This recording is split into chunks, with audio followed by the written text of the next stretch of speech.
Arab harflarini noto'g'ri o'rganib qo'ysanglar, keyinchalik 3 barobar qiynalasizlar. Nimaga bunaqa deyotganimni video davomida tushuntirib beraman. Inson har doim nimadir yangi narsa o'rganayotganda boshida oson o'rganadi. Lekin oson o'rganyapman deb to'g'ri uslub bilan o'qimasa, noto'g'ri holatda o'qiydigan bo'lsa, u o'sha noto'g'ri narsani to'g'ri deb o'rganib qoladi. To'g'ri deb o'rganib qolgandan keyin bo'lsa, uni to'g'rilab olishi va yana qaytadan ko'rib chiqishiga juda ham uzoqroq vaqt ketib qoladi. O'shaning uchun arab harflarini o'qishni o'rganayotganda, to'g'ri uslubda o'rganayotganingizga oldin 100% amin bo'lib, keyin boshlanglar. Arab harflarini to'g'ri uslubda o'rganish qanaqa bo'lishini bilmayman deyapsizlarmi? Unda shu videoni oxirigacha ko'ringlar. Men sizlarga bugun tushuntirib beraman. Ismim Muhammad Bobur, Nihol ta'lim o'quv markazini asoschisi va rahbari bo'laman. Shu kunga qadar 300 ga yaqin insonlarga arab harflarini to'g'ri chiqarishga yordam berganman. Umid qilamanki, bugungi videoda o'zingizlarni qiziqtirgan barcha savollarga javob olasizlar. Bu videoda sizlar bilan 3 ta narsani ko'rib chiqamiz. Birinchisi, arab tilini to'g'ri o'rganish ketma-ketligi. Ikkinchisi, arab harflarini mabodo o'qiyotganingizda harfni boshqa harfga o'zgartirib qo'ysangiz, ma'no qanaqa darajada buzilib ketishi. Uchinchisiga keladigan bo'lsa, hozirgi ish ko'p, vaqt kam paytda qanaqa qilib arab harflarini to'g'ri va tez o'rganish mumkinligini ko'rib chiqamiz. Birinchi undan oldin sizlarga ko'pchilikni bitta xato fikri bor. O'sha xato fikr haqida gapirib bersam. Ko'pchilik o'ylaydi, arab harflarini tanisam bo'ldi, bilsam bo'ldi, uni har bittasini maxrajdan chiqarishiga harakat qilishim shart emas deb o'ylaydi. Bu juda ham noto'g'ri tushuncha bo'ladi. Siz agar arab harflarini tanib olsangiz, to'g'ri, zo'r. Lekin harfni maxrajdan chiqarmasdan boshqa harf maxraji bilan o'qib qo'yadigan bo'lsangiz, ma'no butkul o'zgarib ketishiga olib keladi. Nimaga bunaqa arab harflarini maxraji muhim deydigan bo'lsangiz, men sizga aytaman, bizning o'zbekimizda kundalik muloqot jarayonimizda og'zimizni oldin qismini o'zidangina foydalanib gaplashamiz. Lekin arab tilida harflarni to'g'ri chiqarish uchun burun bo'shlig'i, og'iz, jag'la va halqum hammasi barobarga ishtirok etishi kerak bo'ladi. Chunki har bitta harfning maxraji boshqa bo'ladi. Ana shunaqa holatda har bitta harfni maxraji bilan o'qiydigan bo'lsangiz, arab harflari to'g'ri joydan chiqadi va o'zidan ko'zlangan ma'no chiqadi. Noto'g'ri chiqmasligiga sababchi bo'ladi. Butun jarayonni ishlatganimizda, butun a'zolarni ishlatganimizda o'shanda ma'no to'g'ri va o'qiyotgan narsamiz chiroyli chiqadi. Bilasizlar, arab tilida 3 ta h bor. Birinchisi hoy havas deyiladi, yumshoq h. Ha. Bu narsani mashqini oddiy misol o'rgataman, boshni osiltirib chiqarsa bo'ladi. Ha qilib, nimaga bunaqa desa, ha halqumga urilmasdan to'g'ri chiqib ketish kerak. Ana o'sha holatda yumshoq h, hoy havasimiz chiqadi. Ikkinchi h-imiz bo'lsa, ha bo'lish kerak. Hamd so'zidagi h ikkinchi h bo'ladi. Ya'ni endi uchinchisiga keladigan bo'lsa, bu qattiq h, bu xoyr. Kullu xoyr deydi-yu, shunaqa holatdagi xoyr so'zi bu qattiq h ga misol bo'ladi. Misol uchun hamd so'ziga keladigan bo'lsa, hamd bu maqtov ma'nosini bildirsa, buni siz h emasda yumshoq h qilib o'qib qo'yadigan bo'lsangiz, hamd bo'lib qoladi-yu. Buni ma'nosi nima bo'ladi? Sokinlanmoq, tinchlanmoq, mana shunaqa ma'noga o'tib ketib qoladi. O'shaning uchun har bitta harfni maxrajdan chiqarish muhim hisoblanadi. Bu narsani, ya'ni harflarni maxrajdan chiqarishni qayerda o'rganaman, ya'ni arab tilini qaysi darajasida o'rganaman deyotgan bo'lsangiz, bu arab tilini fonetika bo'limida o'rganasiz. Fonetika faqat arab tilida emas, boshqa tillarda ham bor. Fonetika bu prosta talaffuz o'rgatish bo'ladi. Arab tilini o'rganish o'zi 5 ta ketma-ketlik bo'yicha bo'ladi. Birinchi ketma-ketlik bu fonetika, ya'ni talaffuz ilmi. Arab harflarini to'g'ri maxrajdan chiqarish ilmi bo'lsa, ikkinchisi sarf, uchinchisi nahv ilmi bo'ladi. Bu sarf bilan nahv bir-biriga chambarchas bog'liq. Nimaga bunaqa deydigan bo'lsangiz, sarf so'zlarni o'rganadi. So'zlarni to'g'ri yasashni o'rganasiz sarfda. Nahvda bo'lsa, so'zlarni yordamida gap tashkil qilishni o'rganasiz. Nahv ilmi sintaksis o'zbekcha nomi, gaplarni to'g'ri ketma-ketlikda tuzish degani bo'ladi. To'rtinchisiga keladigan bo'lsa, hozirgi paytdagi mashhur muhovara ilmi. Muhovara o'zi nima desangiz, muhovara bu arab tilida, ya'ni hozirgi paytda so'zlashish ilmi deb aytsa bo'ladi muhovarani. Muhovara qanchalik darajada muhim deydigan bo'lsangiz, muhovara ham juda ham kerak. Nima o'rganayotganingizni, nima o'qiyotganingizni gapira olsangiz, qarshingizdagi gapirayotgan odamning gapini tushuna olsangiz, o'sha holatda sarf nahvni ham o'qishingiz osonroq bo'ladi. Bizda ko'pincha noto'g'ri uslub faqatgina grammatikaga, sarf nahvga urg'u berib tashladi, muhovaraga umuman qarashmaydi. Buni natijasida talaba ilmdan bezishiga olib keladi. O'shaning uchun shularni hammasini barobarlikda azgina bundan qilib o'rganganimizda to'g'ri uslub bo'ladi, xudo xolasa. Ana endi oxirgisi 5-inchisi bu balog'at ilmi. Balog'at ilmi nutq san'ati, fasohat, kinoya va bundan tashqari go'zallik, bayon, mubolag'a kabi uslublarni o'z ichiga oladi. Balog'at ilmi sarf va nahvda va muhovarada uzoqroq vaqt o'qiganingizdan keyingina o'rganilgan ilm. Bu balog'at ilmi orqali siz arab tilidagi qadimiy matnlarni tushunishni o'rganasiz va ularni qanaqa qilib to'g'ri tushunishni ham o'rganasiz. Arab tilida qadimiy she'rlar, qadimiy matnlar, qadimiy kitoblarni bemalol o'qib, ularni tarjima qilishni o'rganasiz balog'atda. Bu sal yuqoriroq darajada keladigan ilm bo'ladi. Bizning bugungi mavzuyimiz sizlar bilan birinchisi fonetika darajasi haqida bo'ladi. O'zim ham arab tilini o'rganish uchun 2017-yilda Toshkentdagi Ko'kallosh madrasasiga imtihon topshirganman, lekin nasib bo'lmagan va kira olmaganman. Buning natijasida men arab tilidan sovib bo'ldi, boshqa ish qilaman emas, yana shu tayinlarni topshirdim. 2018, 2019, 2020 tayinlarni topshirdim va kira olmadim. Bu endi nasib masalasi. Bo'lish mumkin bu yerda o'zimda ham ayb bo'lishi mumkin yoki nimadir holatlar bo'lgan bo'lishi mumkin, chunki 2017-yilda o'zida oila qurgan edim, oila ishlar, hamma narsa ketma-ketligida 100% fokus bilan tayinlanishga fokus ajrata olmagan edim. Shuni bu natijasida endi baribir kira olmaganman. Va oxiri nima qildim? Bo'ldi, butunlay chiqib ketmadim emas. Arab tilini o'rganishni Misrda o'rganaman deb Misrga safar qildim. Misrda borganimda birinchi boshlagan narsam nima bo'ldi desangiz, Misrda ham birinchi darsni o'sha fonetikani o'rganishdan boshladim. Nimaga desangiz, undan oldin men arab harflarini bilaman deb o'ylardim, yaxshi o'qiyman deb o'ylardim matnlarni. Lekin juda ham ko'p harflarni joyidan chiqarmas ekanman va mahrajlarni juda ham xato o'qir ekanman. Ya'ni og'zimni oldi qismini o'zidangina foydalanib o'qir ekanman. Bunaqa holat bo'lgandan keyin harflarning mahraji chiqmasligini men oldin bilmagan edim. O'tda ustozlar bu narsani tushuntirib berishdi va fonetikadan boshladim. O'sha holatda men o'rtacha 6 oy vaqtim ketgan arab harflarini to'g'ri mahrajdan chiqarishni o'zini o'rganishga. Nimaga bunaqa desangiz, chunki eski holatda jag'la qotib qolgan edi. U narsani to'g'ri chiqarishni o'ziga juda ham ko'p vaqt ketib qolgan. Ya'ni eskini stirat qilib, ya'ni o'chirib tashlab butunlay yo'q deb yengini o'rganishimiz kerak bo'lgan. Yengini o'rganish oson, qachonki eski yo'q bo'lsa. Eski bo'lib turib, eski narsa ma'lumotlar qolib ketgan bo'lsa, yangiga o'tkazish ozgina qiyin bo'ladi. O'sha holatda menda o'rtacha 6 oy vaqt ketgan. Oddiy misol aytaman sizlarga, o'zbek tilida a i u li unli tovush hisoblanadi. Oddiy a i u akrom, ikrom qilib ashna qilib o'qib ketaveramiz. Lekin arab tilida bu harf bo'lmaydi, harakat deyiladi. Ayimizda fatha, buni o'qilishi uchun jag'imizni ochamiz. Agar bu narsani ochmasa nima bo'ladi desa, arab matnlarini o'qiyotganingizda elashga olib ketadi. Ya'ni ba'zi bir matnlarda qilib ketib qolishingizga sababchi bo'lib qoladi. Ikkinchisi bo'lsa i harakati. Bu kasra, arabchada ham kasra. I'da lablar to'liq yon ketish kerak bo'ladi ozgina. I. Uchinchimizda bo'lsa domma. Uchinchida dommada lab cho'chchayib chiqish kerak. U. Mana shu holatda o'zi, mana shu 3 ta harakatni o'zini to'g'ri o'qimasa, ko'p holatda arab matnlarini o'qiganimizda noto'g'ri o'qishimizga olib keladi. Mana shu narsaga e'tiborli bo'linglar. Yaqinda bitta odam yonimizga keldida, "Men arab harflarini taniyman, hammasini zo'r bilaman, yoddan bilaman. Mana shunaqa keling bitta ko'rib bering" dedi. Mayli, keling, davay o'tiring dedim. Misol uchun shu o'zimizning kitobimiz bor, shu kitobimizni qo'yib mana shu narsani o'qib bering menga desam, birinchi r harfini o'zini aytdim. R ni o'qib bering desam, birinchi boshlagan xatolari ra, ri, ru, keyingisi ar, er, ur deyaptilar. Aka, bilasizmi qanaqa xato qilib tashladingiz dedim. Birinchi xatoingiz roni ra deyotganingiz dedim, r da o bo'ladi dedim, ro bo'ladi dedim, keyin dedim ar deysiz. Ar oxirida kerak emas deb va r ni ham qolqola qilib qo'yasiz. Sukuniy holatda dedim ar qilib to'xtashimiz kerak bo'ladi. R qilib nafas chiqarishimiz kerak bo'lmaydi. Keyin siz r deysiz. Harfi yo'q, harakati yo'q. Harakati yo'q. Siz uni i'ni deyapsiz. Labni yonga ochmayapsiz chunki. Labni yonga oching, i'ni desam deyaptilar. Rodi chiqyapti i. Lekin r ga qo'shayotganda bo'lib ketib qoldi. R bo'lib ketyapti. Shu holatda birinchi i'ni o'zing deb o'qitdim, keyin r ga qo'shing dedim. Bir 15 minutcha mashq qildik. 15 minut mashq qilganimizda bu narsani to'g'ri o'qishimizga, ya'ni mana bunaqa o'qishimizga ro, ri, ru, ar, ir, ur mana shunaqa o'qishimizga keldi. 15 minut vaqt ketdi shu narsani to'g'ri o'qish o'rganishimizga. Shuning uchun nima degan bo'lardim? Arab harflarini to'g'ri o'qishga ozgina vaqt sarflaylik.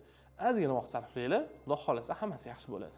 Agar sizlar arab harflarini taniyman, bilaman, lekin mahrajlari to'g'ri chiqyaptimi, to'g'ri chiqmayaptimi, shuni bila olmayapman deb ikkilanayotgan bo'lsangiz, menga direktdan murojaat qiling. Men sizga o'zimizning maxsus kitobimiz bor. Bu kitobni biz diniy qo'mitadan ruxsatdan ham o'tkazganmiz. Bu kitobimiz 3 turga bo'linadi. Birinchi qismida biz harflarni to'g'ri o'rgatamiz, ikkinchi qismida harflardan tashkil topgan so'zlarni to'g'ri o'qilishi va uchinchisida hikoya kitob. Hikoya kitobimizda bizda hech qanaqa xavotir olmang, diniy material yo'q. O'sha hikoya kitobimizdan ozgina joyini rasmga olib tashlab beramiz va bu rasmga olib tashlab berganimizdan keyin o'shani siz bizga o'qib bersangiz, bizga harflaringiz to'g'ri chiqyapti yoki noto'g'ri chiqayotganligini aniqlab beramiz. Mana shu holatda bemalol direktdan murojaat qilishingiz mumkin. Nimaga arab harflarini noto'g'ri o'rganib qo'ysangiz, keyinchalik 3 barobar qiyin bo'ladi deb boshladim gapni boshida. Bunga oddiy o'zimni hayotimdan misol keltiraman. Oldin birinchi o'qiganimda to'g'ri o'qiyapman deb yurganman. Keyin kimdirlar noto'g'ri o'qiyotsa, harfiy mahrajdan chiqmayapti deganda, men boshida ishonmaganman. Keyin katta-katta ustozlardan ham bu narsani eshitgandan keyin sekin qabul qilishimni o'ziga bir 6 oy, 1 yilcha vaqt ketgan. 3-chi etap uni darsani to'g'rilashimni o'ziga yana 6 oy, 7 oy vaqt ketgan. Chunki eskini stilaj qilib, yengini qo'yish juda ham qiyin bo'lgan. Shunaqa holat bo'lmasligi uchun men maslahat bergan bo'lardim. Boshidanoq shunaqa o'qish o'rganishni. Boshidanoq to'g'ri o'qish o'rganishni maslahat bergan bo'lardim. O'shaning uchun arab harflarini to'g'ri joyda o'qinglar. Menga kelib o'qinglar demayman. Meni markazimga kelinglar demayman. Qayerda o'rgansanglar ham, qayerda o'qish o'rgansanglar ham, o'sha borgan joyinglar, shu ustozinglar arab harflarini mahrajiga ahamiyat beryaptimi yo'qmi? Shunga ahamiyatli bo'linglar, bo'ldi. Shuni o'zi yetarli. U narsani endi surishtirib borasizlar. Yaxshi o'qigan odamlardan surishtirib, xatga borsanglar ham shunaqa qilib borsanglar bo'ladi. Agar siz videoni ko'ryapsizda va arab harflaringizni noto'g'ri o'qib qo'yganingizni tushungan bo'lsangiz va maslahat bergan bo'lardim, tezroq o'qish o'rganish, tezroq qabul qilishni. Qabul qilish o'ziga 1 yilcha vaqt sarflab olish kerak emas. Odam inot deydi turklarda, inot qilish kerak emas. Ya'ni o'zbekchasida qaysarlik qilish kerak emas. Tezroq o'sha narsani tan olib, o'rganishni boshlash kerak bo'ladi. Bu narsaga ochiq ayta olaman. Mana shu Bobur Kozim profilimga kirsanglar, aktuallikda o'quvchilarim degan joy bor. O'sha o'quvchilarimni, kelgan o'quvchilarim ham bir 70% menga kelishdan oldin arab harflarini to'g'ri chiqaraman, to'g'ri o'qiyman deb kelishardi. Va kelishganligidan keyin o'zimizga ko'rib chiqdi, o'sha o'zimizning kitobdan o'qitdim va o'qitganimda amin bo'lishdiki, harflar to'g'ri mahrajdan chiqmaydi. O'shaning uchun aytaman, harflarni to'g'ri chiqarayotganingizga amin bo'lib o'qing. Bularni qayerdan bilaman? Odamlar qayerdan bunaqa ko'p joyda noto'g'ri o'rganib qo'yapti desanglar, mana misol uchun oddiy aytaman, meni sahifamga kirsanglar, Bobur Kozim sahifasiga aktuallikda men o'quvchilarimni yozib qo'yganman. Shu o'quvchilarimning ichida kelgan o'quvchilarning bir 70-80% oldin o'qishgan, oldin bilishgan, arab harflarini taniydigan o'quvchilar kelishgan va ular harf taniyman, zo'r bilaman deb o'ylashadi. Menga kelib, tekshirib bering deshgandan keyin o'zimiz ham o'sha kitobimizni o'qitsak, ko'rindiki, ko'p mahrajlar bir-biridan chiqmaydi. Ko'p harflar bir-biriga aralashib ketgan. Sin, sod, fa bir-biriga aralashib ketgan. 3 xil harf bir xil bo'lib chiqyapti. H, h, xola bir xil chiqyapti. O'sha holatda bunaqa narsa takrorlansa, bu ma'noni o'zgarishiga olib kelganini tushuntirib berganimdan keyin hammaligi arab harflarini qaytadan o'qishyapti. O'sha aktuallikda o'quvchilarni kuzatib borsanglar bo'ladi. Kundalik darslardan, jarayonlardan lavhalar qo'yib turaman. O'quvchilarni bitirgandan keyingi holatini qo'yaman. O'tda o'quvchilar ko'p emas, o'zi bir 10 tacha o'quvchini qo'ya olganman. Qolganidan so'rashdan xijolat bo'lganman. Ya'ni bu narsani ham qo'yish boshlaganimizga endi 1 oymi qanchadir vaqt bo'ldi. Tajribamizda 6 yoshdan 70 yoshgacha bo'lgan odamlarga o'zim shaxsan dars berganman va ularni og'riqli muammolarini ham bilaman. Yosh bolalarda boshni noto'g'ri o'rgatib qo'yishadi, keyin to'g'rilashiga qiyin bo'ladi. Yosh kattalar bo'lsa, boshni noto'g'ri o'rganib qo'yganman, hozir to'g'rilolmayman, vaqtim yetmaydi degan narsa bilan bu narsani cho'zib yurishadi. Yo'q, hammasini qilsa bo'ladi. Bir adashmasam 2 yilcha oldin 70 yoshdan yoshi kattaroq odamga ham dars berganmiz markazimizga kelishgan. Hamma harflarni 3 oy, 4 oyda to'g'ri chiqarishni o'rgansa, ular adashmasam bir 5 oylarda chiqarganlar. Nimaga desa, ozgina sekinroq ketgan. Chunki doda ozgina dangasaroq edilar, o'shani hisobiga ham ozgina sabab bo'lib qolgan. Ya'ni dars qiling desam, 100 ta 150 sanab bersam, ba'zida qila oladilar, ba'zida qila olmasdilar. Shunaqa holatda markazda o'zlariga o'tkazib qo'yib, bemalol o'qing derdim-da, o'zlarini markazda o'qitib, tanoni o'sha markazda qiladigan paytlarimiz ham bo'lgan. Kattalardan gap ketganda, yaqinda o'qigan Faxriddin akani ham misol keltira olaman. Bir 6 oycha oldin o'qidilar. Ularni hozir navaralari menda o'qishyapti. Ularni bizning markazimizning nihol ta'limda videolari ham bor. Men bunaqa oson bo'lishini deb o'ylamagan edim, boshlagan videolari ham bor Faxriddin dodani. O'sha videoni ko'rsanglar ham bo'ladi. Ular ham kelganlarda harflarni taniyman, hammasi yaxshi deb o'ylagan edilar. O'rtacha hisobda umumiy olganda yaxshi edi, lekin ozgina harflarda kamchiliklari bor edi. O'sha kamchiliklarni ko'rib chiqdi, mana hozir bemalol o'zlari xohlagan kitoblarni o'qib yuribdilar. Ana endi keladigan narsamiz, ayollar arab harflarini to'g'ri o'qishi, o'rganishi juda ham kerak. Nimaga juda ham kerak degan bo'lsa, o'zi aslida hammaga kerak. Nimaga faqat ayollarga urg'u beryapmiz? Chunki ertaga bola darsga borib kelgandan keyin uyga vazifani deyarli uyda ona qildiradi. otalar vaqtimiz yo'q-ku, to'g'rimi? Ko'chada yurib dars qildirishga vaqtimiz yo'q. Uy charchab kelgandan keyin 1 soat 1 soat dars qildira olmaymiz. Fokusga yetmaydi, miya qabul qilmaydi, energiyamiz yetmaydi. Bu narsani ayollar qiladi. Ana o'shaning uchun ayollar boshida biz sizlar o'rganib olsanglar, sizlar to'g'ri o'rganib, to'g'ri harflarni chiqara olsanglar, bolalaringdan uyga vazifasini qildirishinglar ham oson bo'ladi. O'ylamanglar, bolamga o'zim dars qildira olayman, o'zim hammasini kontrol qila olayman, arab harflarini o'zim o'qitib qo'ya olayman deb o'ylamanglar. Bu narsani ochiq aytaman, 80-90% holatda iloji yo'q. Chunki bola baribir ota-onaga erkaligini qiladi. O'shaning uchun tinchgina o'zini mutaxassisiga berganingiz yaxshi bo'ladi. Faqatgina sizning vazifangiz bolani uyga vazifasini tekshirib, uyga vazifasiga yordam berish bo'ladi. Yo'nalishni baribir ustoz bergani yaxshi. Lekin birinchi ustoz ona bo'lishi ham kerak.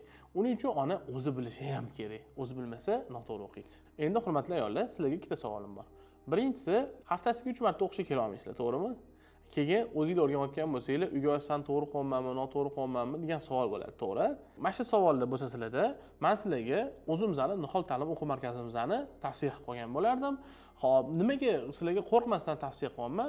Bizning o'quv markazida mashhurlar ham tavsiya qilishgan. Birinchisi misol uchun Gulchehra opa Gigu, ikkinchisi ularning opalari Dilnoza opa Dilyamur. Bular xizmatimizdan birinchi o'rinda otalari foydalanishdi. Gulchehra opani ham, Dilnoza opani ham bolalari bizda o'qishgan. Ular bekordan bekorga tavsiya qilishmaydi. Xizmatimizdan oldin foydalanib ko'rishdi va keyin tavsiya qilishdi. Va o'zligi bizning xizmatimizdan juda ham mamnun bo'lishganligini shaxsan o'zimga aytishgan. O'shaning uchun men sizlarga qo'rqmasdan xizmatimizdan tavsiya qilamanki, bemalol markazimizga kelib, ko'rib, darslarimizda qatnashib ko'rishingiz mumkin bo'ladi. Hozirgi kunda markazimizda haftada 2 kunlik va haftada 1 kunlik kurslarimiz bor. Haftada 1 kunlik kursimiz qanaqa desa, haftada 1 kunlik kursimiz 1,5-2 soat davomida bo'ladi. Guruhda o'quvchilar soni 12 dan oshmaydi va qisqacha 6 oyda bemalol arab harflarini to'g'ri talaffuz bilan, uni qonun qoidalari bilan o'rganib olishingiz mumkin bo'ladi. Haftada 2 kunlik kursimizda bo'lsa, birinchi darsda arab harflarini to'g'ri o'qishni o'rgatamiz va to'g'ri uyga vazifa beramiz. Ikkinchi darsimizda bo'lsa, o'sha narsani takrorlaymiz. O'sha holatda harflarni to'g'ri o'qishga qiynalyapman, uyga vazifa qila olmayman deydigan bo'lsangiz, mana shu kurs sizga to'g'ri keladi. Bemalol shu yerda o'zida ham o'qib, o'rganib ketsangiz bo'ladi. Yo'q, menda uyga vazifa qilishlikdan muammo yo'q, dangas emasman, yaxshi dars qilaman deydigan bo'lsangiz, haftada 1 kunlik kursimizga bemalol qo'shilishingiz mumkin bo'ladi. Agar sizga bu guruh bilan darslar to'g'ri kelmasa, vaqtdan muammoingiz bo'lsa va puldan muammoingiz bo'lmasa, men sizlarga unda o'zimni va o'zimga o'xshagan va mendan ham ilmliroq bo'lgan ustozlarni xos darslarini taklif qilaman. Bunda vaqt sizning vaqtingizga qarab belgilanadi va guruhda qanaqa natijaga erishsangiz, individuallikda undan 2 barobar tezroq natijaga erishasiz. Chunki o'qituvchi faqat siz bilan ishlaydi va tezroq ishlaydi. Shunaqa tezroq dars qilingan holatda guruh bilan 6 oy bo'lsa, individuallikda bir 3 oy 4 oyda bemalol arab harflarini to'g'ri o'rganib chiqib ketishingiz mumkin bo'ladi. Va hammani talabi matnlarni o'qish bo'lsa, hamma tushundinglar nimani nazarda tutganimni, unaqa holatda bemalol Ko'kaldosh madrasasiga, Islom institutiga, ma'hadga bemalol borib arizani topshirsanglar bo'ladi va arizani topshirib, sizlarni muddatinglar kelgungacha bir 6 oy 7 oy adashmasam muddat kelyapti hozir, u holatgacha bizda arab harflarini to'g'ri mahraj bilan o'qib chiqib ketishni o'rganadigan bo'lsanglar, o'tda borib, unaqa harflarning mahrajiga ko'p vaqt sarflamasliginglarga va tezroq o'zingizlar xohlagan narsani o'qishinglarga yo'linglarni qisqa qilib berganimiz qoladi. Bizga kelib arab harflarini to'g'ri mahraj bilan o'qishni o'rganishdan oldin men maslahat bergan bo'lardim Ko'kaldosh madrasasiga va Islom institutiga, ya'ni ma'hadga ariza topshirib qo'yishinglarni. O'tda ariza, kursga ariza topshirasizlar. Ya'ni kursga o'chirtinglar kelgungacha bizda arab harflarini mahrajini to'g'rilab olasizlar va borib o'tda kursda kelgan joylardan davom ettirsanglar ham bo'ladi. Agar harflarni to'g'ri chiqarib o'qigan bo'lsanglar, o'tda ham bemalol davom ettirib ketsanglar bo'ladi. O'tda ruxsatligi ham bor, hamma narsa bemalol o'tda o'qiysizlar. Bizda sizlar xohlayotgan narsani baribir o'qita olmaymiz. Bizning vazifamiz bu yerda arab harflarini to'g'ri o'qishni o'rgatib qo'yish bo'ladi. Shunaqa holatda bizda o'qib chiqarib ketsanglar harflarni, keyin qiynalmaysizlar. Agar taklifim sizlarga ma'qul kelgan bo'lsa, videoning tagida link qoldiraman. Linkdan o'zingizlarning ma'lumotlaringizni to'ldirsanglar, operatorlarimiz sizlar bilan bog'lanib, o'zingizlarga mos kelgan guruhmi yoki individuallikmi, xos darslargami o'zligi bo'lib berishadi. Shunaqa holatda bemalol kelib, markazimizda o'qib, xizmatimizdan foydalanishingiz mumkin bo'ladi.